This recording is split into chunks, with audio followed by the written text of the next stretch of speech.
Halo, assalamualaikum warahmatullahi wabarakatuh. Ini entris yang kita baru ambil teman-teman ya. Ini seperti ini. Nih. Ini entrisnya, ini klon 45 ya. Selalu kita upload. Yang kita pantau itu klon 45 ya. Ini sudah ada calon tunasnya. Oke, kita lanjut untuk pengambilan entrisnya ini ya. Kita saksikan teman-teman ini. Teman ini seperti apa sebenarnya cabangnya. Nah, ini ya. Nah, itu. Ini yang tua kita buang. Lantas kita buang daunnya.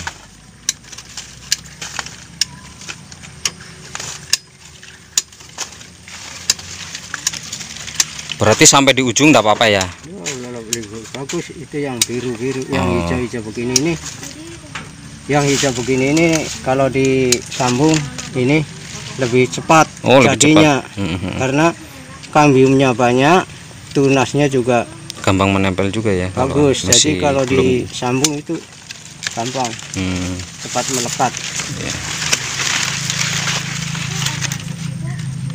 Jadi ini ya, jangan lupa ya, kita lakukan pemupukannya dulu ya teman-teman. Nih sudah ada bunganya.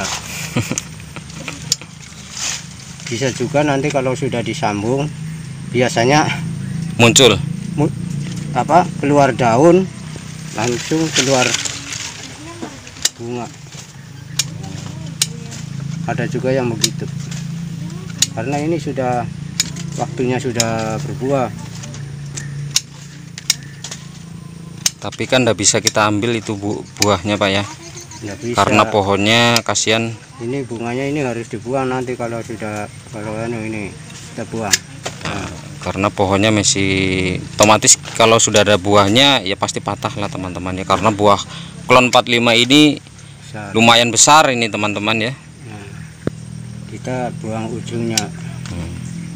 Nah, ini yang begini ini boleh dikatakan ya dijaminlah 90% ini jadi. Kalau yang ujung ya, ujung-ujung begini. Oh, lebih bagus yang ujung teman-teman, daya tumbuhnya lebih bagus lagi. Ini bunganya nih teman-teman ya, lihat pertumbuhan bunganya sangat banyak. Ini ada buang apa ya? Nah, jadi sih. Ini bapaknya ini.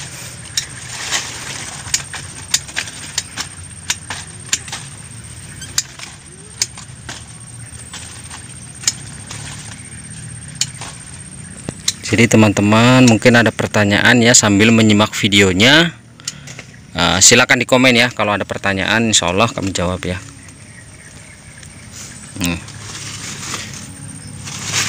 Kalau bapaknya ini tanaman kakao itu sudah berapa tahun Pak ya? Tanam kakao dulu Pak ya? Dari tahun berapa itu Pak dulu? Pertama 90-an. Dari 90 ya, tahun 90 ya. 90 teman-teman, ini kita sudah budidaya dengan kakao itu ya, masih ada sisanya.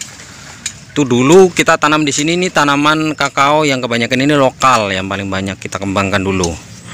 Semakin kemari semakin banyak varietas-varietas yang penyempurnaan tanaman kakao ini semakin bagus. Nah, sekarang kita kembangkan lagi ini yang klon 45. Oke, karena tadi sudah banyak juga kita ambil, ini untuk persiapan kita melakukan penyambungan di pembibitan yang ada di rumah ya. Nih, cuman blur ya, kita zoom tapi masih blur, ini tidak terlalu nampak. Ini ya, calon tunasnya ini sudah mulai muncul ya, cuman kita zoom ini blur ya. Ini sudah muncul calon tunasnya ini teman-teman. Ini entrisnya.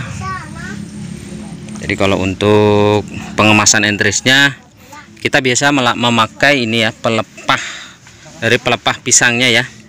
Jadi pelepah pisang itu kita masukkan ini di dalam pelepah pisang karena untuk mengatur kelembaban entris ini ya, supaya selalu terjaga kelembabannya Kalau dipakai pelepah pisang kan dingin, jadi bisa sampai 2 hari. Nah, itu ya, bisa sampai 2 hari. Kalau untuk lebihnya mungkin tumbuh tapi agak susah ya. Jadi seperti apa sebenarnya ini entris yang baik? Nah, bukan pengambilan entris. Ini tanaman kakao, ini tanaman kakao kita ini yang kita mau ambil entris ini ya teman-teman. Kita lakukan pemupukan dulu. Kita lakukan pemupukan itu, kita pancing dengan urea.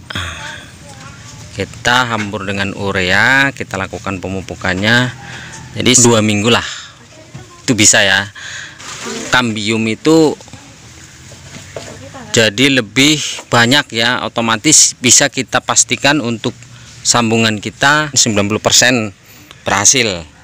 Seperti yang video yang kemarin. Nah, itu jadi entrisnya itu sebelum kita lakukan, cuman di situ kuncinya sebenarnya teman-teman ya. Jadi kuncinya itu kita kalau mau melakukan penyambungan itu supaya berhasil, ingat itu ya, kita lakukan pemupukan dulu, kita pupuk dulu, kita pancing dulu. Dengan pupuk tanamannya yang kita mau ambil entrisnya, kita lakukan pemupukan. Pemupukan itu kita sudah bisa melakukan pengambilan entris ya. Adapun ya supaya kambiumnya banyak gitu ya. Ini kalau untuk kriterianya entris itu ada video saya yang kemarin, mungkin bisa disimak lagi. Yang jelas entris itu kita sesuaikan kira-kira dengan kondisi bibit yang kita punya itu ya. Jadi kalau kondisi bibit itu mungkin masih terlalu kecil, bisa kita memakai yang besar, tapi jangan juga yang terlalu besar teman-teman ya. Kalau sudah terlalu besar juga ya tidak bagus juga ya. Artinya kalau untuk perbedaan mungkin tidak terlalu, masih bisa lah itu ya. Tapi kalau sudah terlalu besar sekali entrisnya dengan batang bawah juga kecil ya, otomatis ya kurang bagus juga. Oke ya, jadi untuk penjelasannya itu ya teman-teman. Jadi kalau sebelum kita melakukan pengambilan entris itu, kita lakukan pemupukan dulu. Kita pupuk dulu tanamannya kita yang kita mau ambil entrisnya untuk memancing kambiumnya ya. Jadi kalau sudah kita pupuk, otomatis kambium itu sangat banyak ya, bagus. Jadi kalau untuk kita pastikan daya tumbuhnya sudah bisa kita pastikan berhasil, bisa 90% lah seperti yang kemarin itu ya. Apa kalau untuk penyemprotan kita lakukan itu setiap habis panen ya. Jadi setiap 2 minggu sekali usahakan sempatkan waktunya kita itu penyemprotan, walaupun luasan kita ini 1 hektar ya. Ya coba kita lakukan pupuk dulu, kita pemupukan dulu. Setelah pemupukan itu ya, kalau tidak 1 minggu mungkin 2 minggu, kalau sudah muncul tunas-tunasnya, otomatis kambiumnya sudah sangat bagus. Kita pengambilan entris. Dari pengambilan entris itu jangan sampai melebihi 3 hari ya. Lebih bagusnya kita ambil pagi, sore kita lakukan penyambungannya ya. Itu lebih bagusnya seperti itu. Jangan sampai kambiumnya itu kering ya. Ini kulitnya ini kering, otomatis kambiumnya juga sudah berkurang. Jadi daya tumbuhnya sudah dipastikan itu susah ya. Oke ya teman-teman ya, jangan lupa komen di bawah, mungkin ada pertanyaan silahkan di komen. Oke, jangan lupa yang baru gabung subscribe, tekan tombol loncengnya supaya tidak ketinggalan informasi seputar pertanian dari channel saya. Ini khususnya kakao klon 45. Terima kasih. Assalamualaikum warahmatullahi wabarakatuh. Salam pertanian.